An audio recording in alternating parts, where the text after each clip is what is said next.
मगर उसके बाद कहीं न कहीं ये दोबारा निकल कर वापस आता है।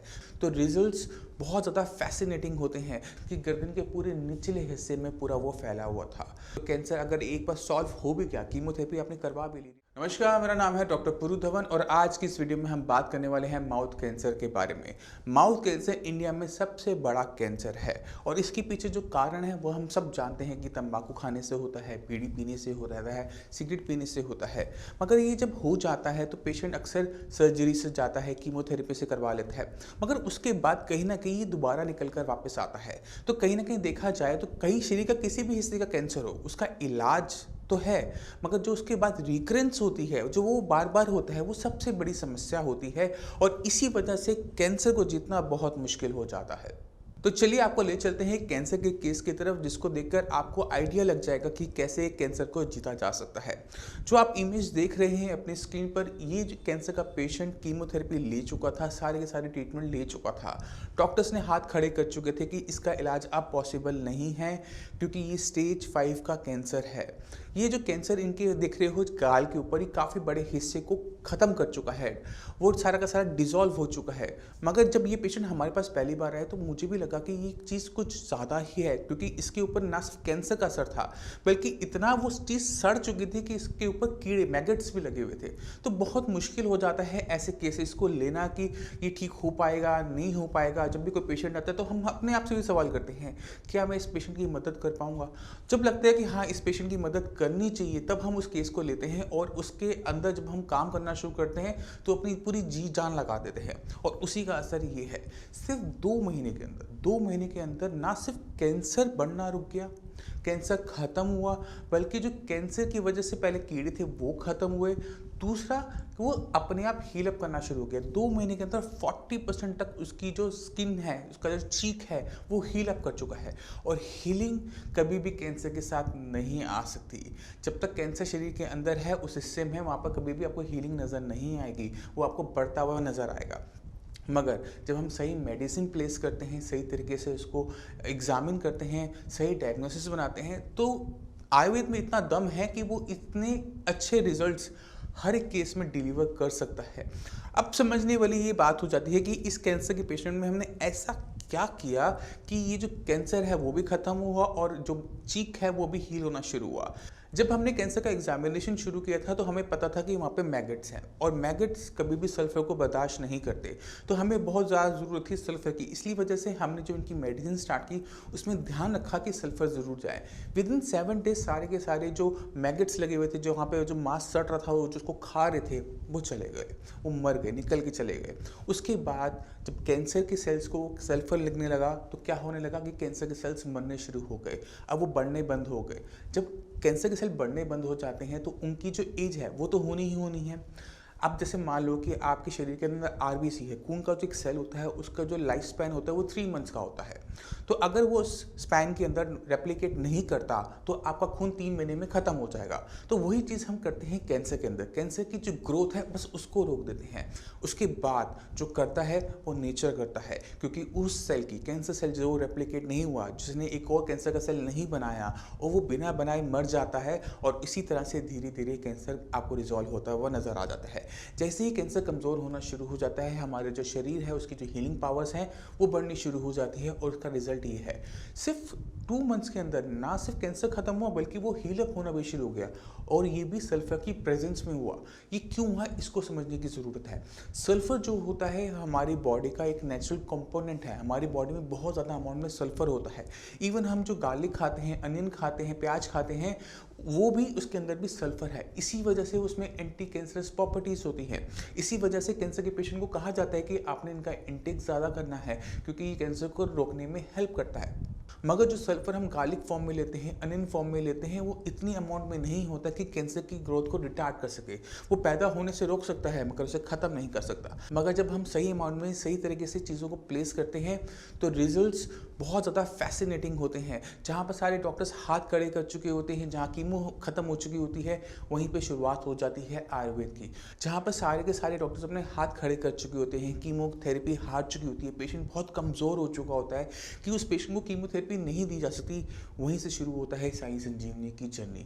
साई संजीवनी हर बॉडी को हिसाब से है। साई संजीवनी के सक्सेस का सबसे बड़ा रीज़न यही है कि साई संजीवनी जब भी ट्रीटमेंट शुरू करता है, ना सिर्फ वो कैंसर को दिखता है बल्कि बॉडी की स्ट्रेंथ को भी दिखता है। अगर पेशेंट के अंदर बॉडी में स्ट्रेंथ नहीं है, मान लो एक पेशेंट 3-4 बार अपनी कीमोथेरेपी की साइकिल ले चुका है, बहुत कमज़ोर हो चुका है, तो ऐसे पेशेंट के अंदर हमें पेशेंट की बॉडी की स्ट्रेंथ भी बढ़ानी पड़ती है। पेशेंट की डाइट को इस तरह से रखना पड़ता है कि पेशेंट अपनी बॉडी के अंदर स्ट्रेंथ गेन करना शुरू करे, क्योंकि जब तक बॉडी में स्ट्रेंथ नहीं है, बॉडी हील नहीं करेगी, बॉडी उस कैंसर से नहीं जीत पाएगी। बॉडी को स्ट्रेंथ चाहिए होती है, बॉडी को अपना इम्यून सिस्टम चाहिए होता है, तभी वो कैंसर से लड़ पाता है। तो हमें अपनी बॉडी को ही लड़ाना होता है कैंसर के साथ। हमने अपनी बॉडी को ही लड़ाना होता है कैंसर के साथ, क्योंकि कैंसर के अगेंस्ट जो सबसे बड़ा हथियार है वो हमारी बॉडी, हमारा जो इम्यून सिस्टम है वो ही है। क्योंकि कैंसर आपकी बॉडी में भी है, मेरी बॉडी में भी है, मगर अगर आपकी बॉडी में कैंसर फैल रहा है तो उसके पीछे कहीं ना कहीं आपके इम्यून सिस्टम की विफलता होती है कि आपका इम्यून सिस्टम उस कैंसर सेल को पहचान नहीं पाता और मार नहीं पाता। तो बहुत ज़रूरी होता है आपके इम्यून सिस्टम को इतना स्ट्रॉन्ग बनाना कि बॉडी में अगर कहीं पर किसी और हिस्से में कैंसर का सेल फैल भी रहा है तो वो उसे आइडेंटिफाई करके उसको डिस्ट्रॉय करना शुरू कर दे। मगर वो इतना आसान नहीं है। इस इम्यून रिएक्शन को स्टार्ट करने के लिए अपनी इम्यूनिटी को बिल्डअप करना हर एक कैंसर पेशेंट के लिए बहुत ज़रूरी होता है। कैंसर पेशेंट के साथ एक बहुत बड़ी दिक्कत ये हो रही होती है कि पेशेंट बहुत तेज़ी से वेट लूज़ कर रहा होता है। वेट लूज़ करने का मतलब ये होता है कि आपकी बॉडी वीक हो रही है, आपका इम्यून सिस्टम और वीक हो रहा है और उतना ही कैंसर तेज़ी से फैलना शुरू कर देता है। तो एक कैंसर के पेशेंट को ये समझना चाहिए कि जब वो एक मेडिसिन स्टार्ट करता है, जब साई संजीवनी की मेडिसिन स्टार्ट करता है, तो उसको जो डाइट हम बताते हैं कि आपने फ्रूट्स एंड वेजिटेबल्स खाने हैं, आपने ये नहीं खाना, आपने वो नहीं खाना, वो पूरी तरह से बदल जाता है। क्योंकि अब फ्रूट एंड वेजिटेबल्स है, आपकी बॉडी का वेट गेन नहीं होगा। हमें कुछ ऐसा चाहिए जो बॉडी में बहुत तेज़ी से वेट गेन करवाए, बॉडी में बहुत ज़्यादा ताकत दे, बहुत ज़्यादा मिनरल्स एंड विटामिन लेके जाए, क्योंकि यही हथियार हैं जो आपके इम्यून सिस्टम ने इस्तेमाल करने हैं कैंसर के अगेंस्ट। और वहीं पर अगर हम खाने के अंदर चीज़ों में बहुत ज़्यादा रिस्ट्रिक्शंस डाल देते हैं कि आपने सिर्फ वेजिटेबल्स खानी है, फ्रूट्स खाने हैं और बहुत लिमिटेड डाइट देते हैं कि कैंसर भी उसमें मरना शुरू कर देगा, वो होता है, मगर तब जब हम मेडिसिन से पहले इस डाइट को देते हैं तो वो उसको लिमिट करने में हेल्प करता है। मगर जब कैंसर को हमने जीतना होता है with the help of medicine, हमें बॉडी की रिक्वायरमेंट बहुत ज़्यादा ज़रूरी है, बॉडी का इम्यून सिस्टम बहुत ज़्यादा ज़रूरी है। क्योंकि अगर ये साथ नहीं देगा तो कैंसर अगर एक बार सॉल्व हो भी गया, कीमोथेरेपी आपने करवा भी ली, रेडियो आपने करवा ली और वो दिख रहा है कि वो नहीं है, वो दोबारा आएगा, क्योंकि एक कमज़ोर शरीर के अंदर ही कैंसर फैल सकता है। तो शरीर के अंदर ताकत होना बहुत ज़रूरी है। इसी वजह से जितने भी आप कैंसर के पेशेंट देखते हो उनके अंदर सबसे बड़ी दिक्कत क्या देखते हो? सर्जरी करवा लेते हैं फिर दोबारा हो जाता है, कीमो करवाते हैं फिर दोबारा से हो जाता है। तो हमें अपने शरीर की इम्यूनिटी को वहाँ पर प्लेस करना है कि अगली बार अगर कैंसर आए तो आप बैठिए हो, आपका इम्यून सिस्टम वहाँ तैयार है, आपका इम्यून सिस्टम उससे लड़ने को तैयार है। ये सबसे अच्छा तरीका होता है किसी भी कैंसर से लड़ने का।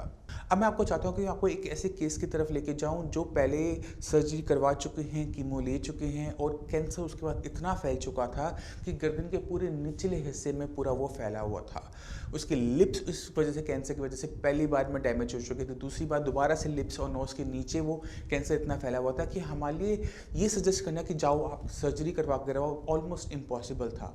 हमारे लिए बहुत ज़रूरी था कि जो टिश्यू बचा हुआ है उसको हेल्दी कंडीशन में बनाए रखें और उस हेल्दी कंडीशन के अंदर ही उस कैंसर को ख़त्म किया जाए। तो मैं आपको कुछ फोटोज़ दिखा रहा हूँ, उसको देख के घबराइएगा मत, क्योंकि वो जो इमेजेस होती है कैंसर पेशेंट की वो अक्सर बहुत ज़्यादा विचलित कर देती हैं। तो आपको मैं लेके चलता हूँ एक और केस की तरफ। अब आप गर्दन के नीचे देखिए कि कितनी बड़ी कैविटी बन गई है। ये कैविटी हमने बनाई है, कैसे बनाई है मैं आपको समझाता हूँ। जब ये पेशेंट हमारे पास है तो इनके फेस के अराउंड काफ़ी जगह पे कैंसर ऑलरेडी फैल चुका था, गर्दन के नीचे, लिप्स के आसपास।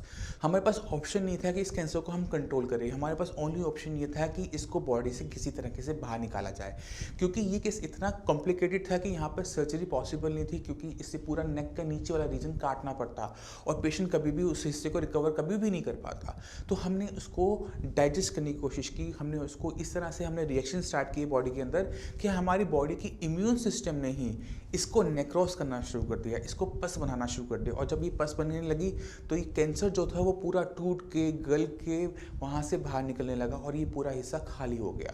अब हिस्से के नीचे की तरफ अगर आप ध्यान से देख पा रहे हैं तो नीचे आपको वाइटिश वाइटिश नज़र आ रहा है, ये होता है ग्रेनुलर टिश्यू। जब कभी भी बॉडी हील करना स्टार्ट करती है तो वहाँ पर वाइट वाइट एक अनइवन सा टिश्यू ग्रो करना शुरू करता है, जिसे कहते हैं ग्रेनुलर टिश्यू।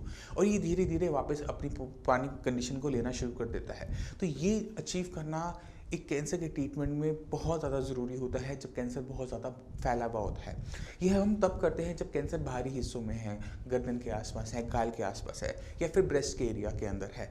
अगर कैंसर हमारी बॉडी के अंदरूनी हिस्सों में हो तो हम इस चीज़ को इस्तेमाल नहीं कर सकते, क्योंकि अगर कैंसर वहाँ पर पस बनाना शुरू कर देगा, बॉडी ने इस पर रिएक्ट किया, बॉडी ने इस पर एक्शन लिया, बॉडी ने इसे फाइट करनी शुरू की, तो कुछ ना कुछ तो वहाँ डेथ होंगी। चाहे आपके इम्यून सिस्टम के सेल्स मरे, चाहे आपका कैंसर मरे, तो वहाँ पर बहुत ज़्यादा पस फॉर्मेशन होगी। तो हम पस फॉर्मेशन बॉडी के अंदरूनी हिस्सों में बिल्कुल भी नहीं चाहते, क्योंकि वो कहीं ना कहीं से निकलने की कोशिश करेगी, आसपास के जो ऑर्गन हैं उसको नुकसान पहुंचाएगा।